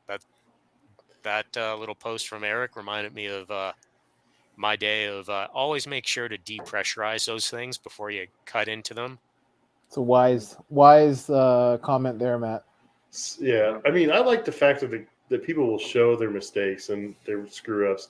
I mean, so much of social media is everyone just trying to make it seem how good they are and how good they have it. But, I mean, we all have bad days. We all make mistakes. And I'll post my mistakes just like the next guy. I mean, I want you to learn from my mistakes. Don't do what I did. Maybe learn from it and do something different. But I'm not perfect. I'm going to put it out there. Nobody is. Nope. My favorite comment to my apprentices or even young journeymen is like when I'm trying to give them advice or give them some training knowledge about how to work on a specific piece of equipment. It's like, here's what you should do and here's what you should not do. By the way, like, I know this because I did the thing that I'm telling you not to do. Yeah. Like, it's been done. Like, I love to give my apprentices a hard time sometimes, but like at the same time, like, I always like remind them like, oh no, you don't feel bad. You didn't screw this up that bad. When I did this task like 10 years ago, I screwed it up way better than you did. Yeah. Way better. So talk about taking a shower. You screwed up. Look what I did. Yeah. So talking about taking a shower at work, we have hood systems in kitchens, and there's a company called Avtech, and they make like a raceway, and like they have quick connects for the water lines. But the problem is these water lines never get disconnected, so there's supposed to be a dry shutoff. You can turn them off under pressure, and they both seal off, and the water comes out. Well, the problem is there's hoses hooked to them for years and never come off, and they stick.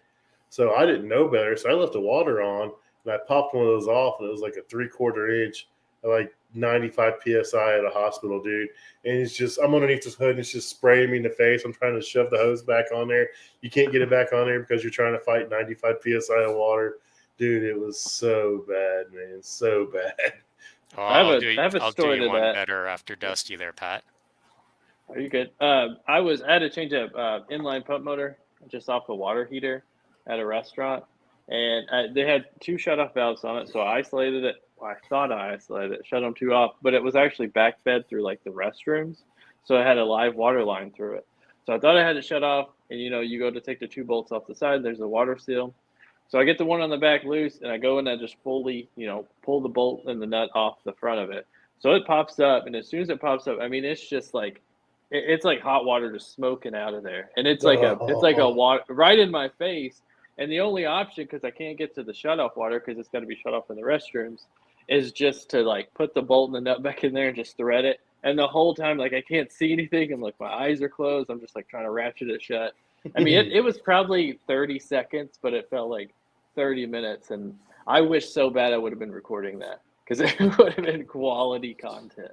And I can still remember it now, 100%. But when you think you got it shut off, and then when you're surprised like that, but it's, we learn from stuff like that, and it is what it is, A buddy of mine, just going back about 4 years now, I think, he got called out to one of the banking towers in downtown Toronto, and his call was a plugged urinal.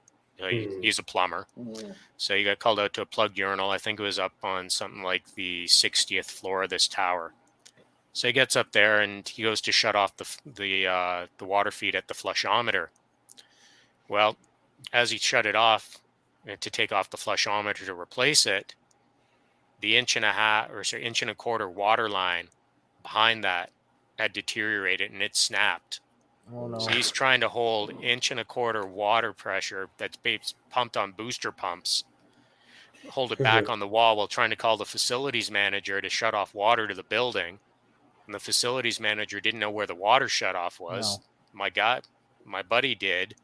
So he eventually, made the decision to just let the water rip while he took an elevator down to go shut off the water to the building. By the time he'd done that, it had flooded out that floor and took out 6 elevators as well. The elevators, you open them up and it was Niagara Falls coming down them. So holding back that bit of water.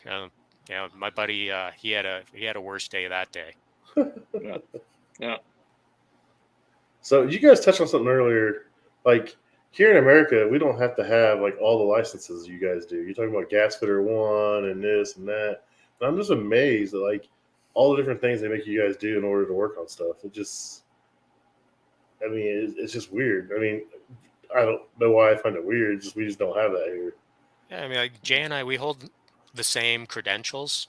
Their name's slightly different. So, Jay and I are both 313A refrigeration and air conditioning system mechanics, which means we can work on anything cooling wise, any BTU cooling, single phase, polyphase, across residential, commercial, industrial.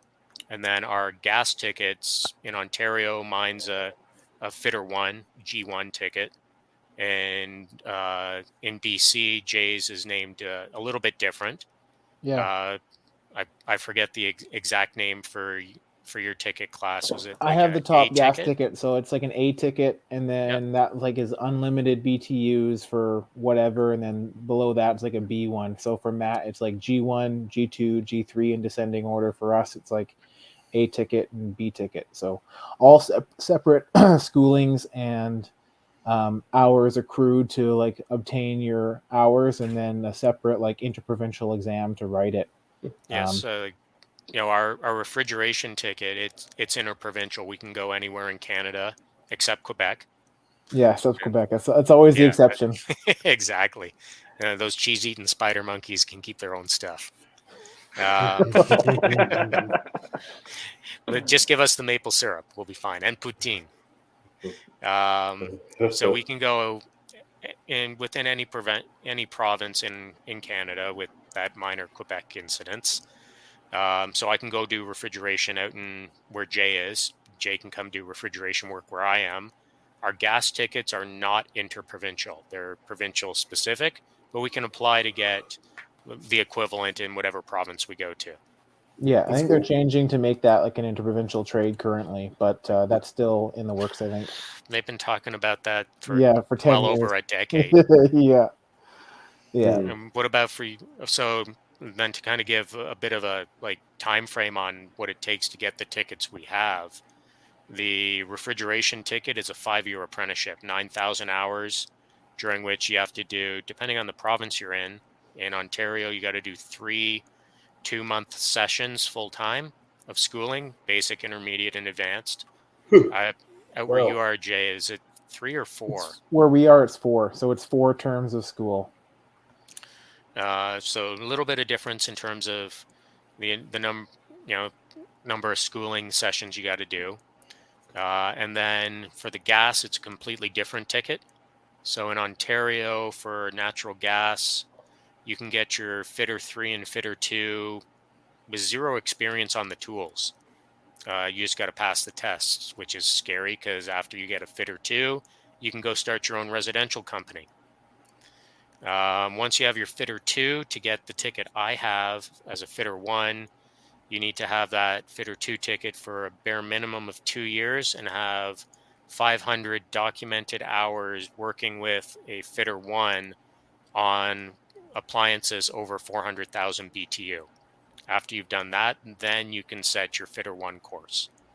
Yeah, that's very similar to my province as well for how you get your A ticket and your B ticket, but it's changing now. So now you're going to have to, if you want to get your A ticket, you're going to have to indenture a proper apprenticeship under an A fitter now, I believe. Like when I got my A ticket, I had to have held a B ticket, which is the lower BTU rating, for 2 years. And then you could apply to apply to go to school.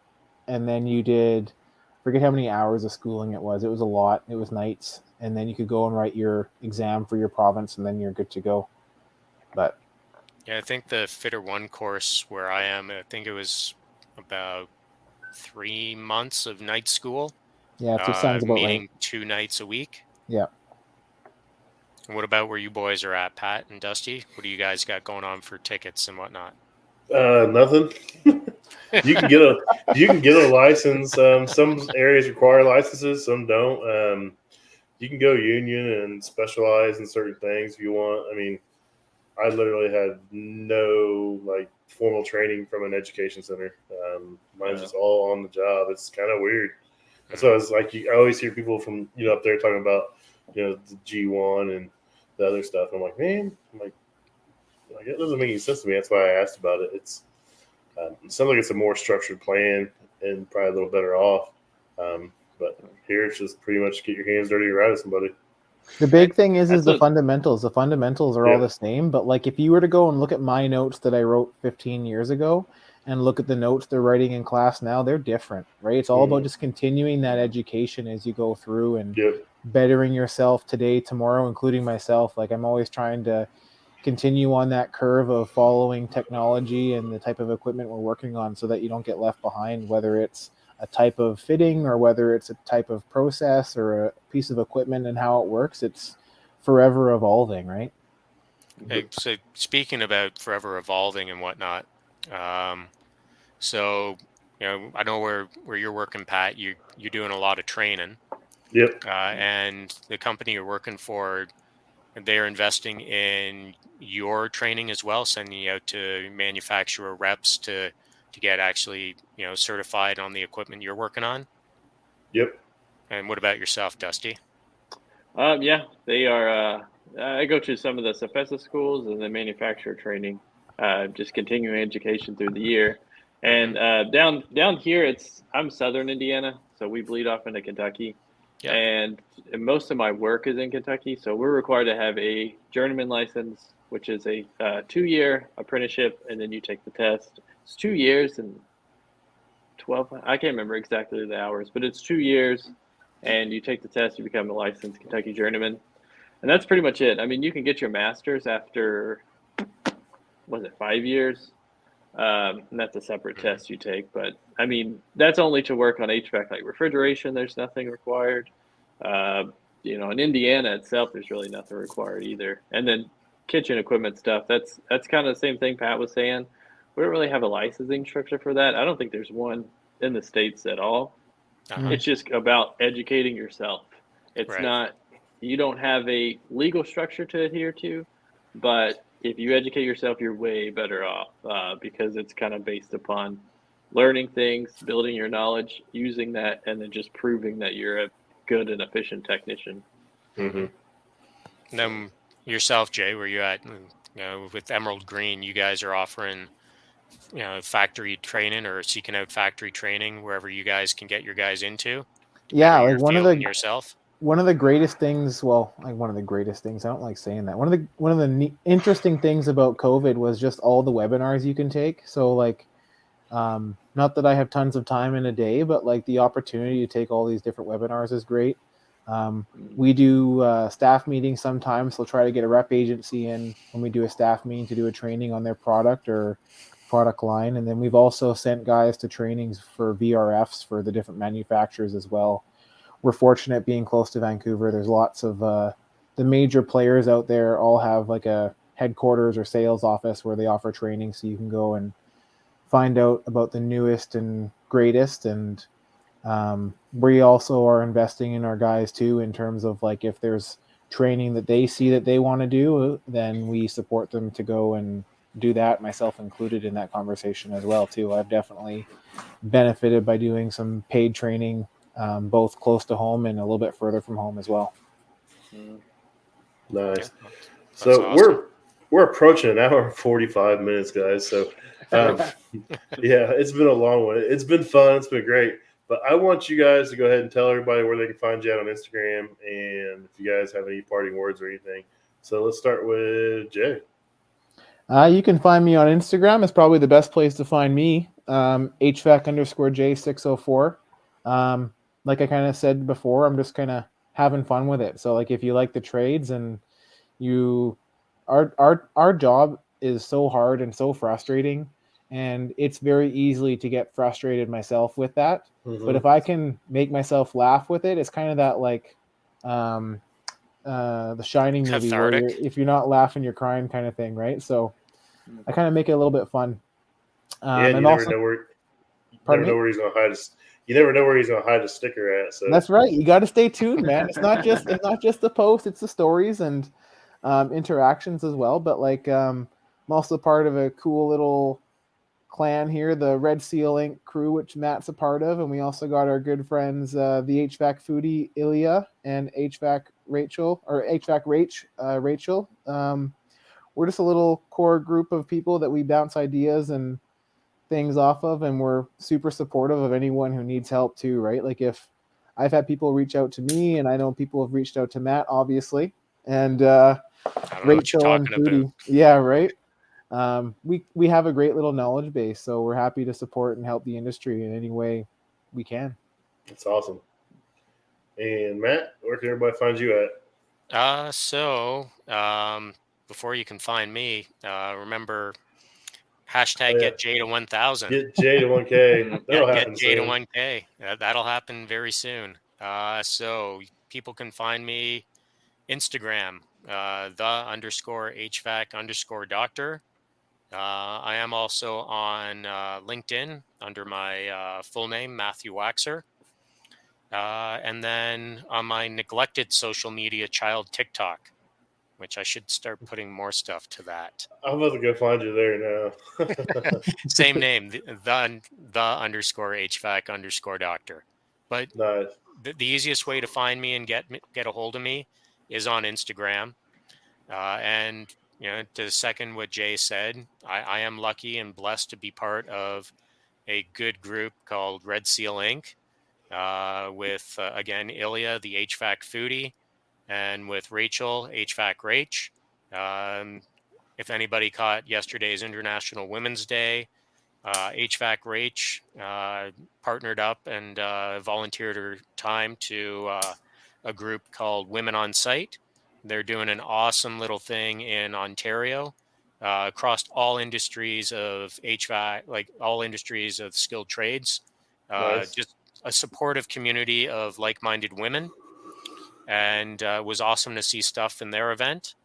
And in terms of our little Red Seal group, it's a group of like-minded professionals that are there to support each other and support the industry. Anybody who has questions about some of the products that people see pop up on my feed, I'm there to help out. There's many people I've helped out when tech support closes down for the day to, get them through that bind. And I know, Pat would do the same thing in a heartbeat Mm-hmm. for people Yep. in the kitchen, commercial kitchen industry. And I know, bet my bottom dollar, Dusty's going to be doing the same damn thing as well. That's how I met Dusty, man. Dusty reached out to me Yeah. for help on some stuff, and we became friends. Yeah. We haven't met in person yet, but it'll happen It'll soon. happen. It'll happen very soon. I get the office done. He's going to come up and record in person. So Yep. I'll be up there, man. Our other two members that we got to get on your show, we got to get Ilya and Rach on here to get their stories out on your platform. yes, sir. Rach's knowledge. There's a lot of people in the social world that know Brandy Ference, who took home Trade Lady of the Year at the Tactical Awards. And Brandy is an awesome, awesome person. I'm lucky enough to know Brandy, and I've had the opportunity to chat with her a couple times. Rach's knowledge in the trade, just as much as Brandy. Rach is a phenomenal person. And once everybody gets exposed to Rach's knowledge and, just how good a person Rach is, man, that's going to be awesome. And what can we say about Ilya other than, man, he's cut from the same damn cloth I am. He's my HVAC brother from another mother. Nice. You need help on NJR? That's your man. Like 25 plus years of experience on that product. If he doesn't know the inner workings of anything and everything on that, I don't know who does, man. Sweet.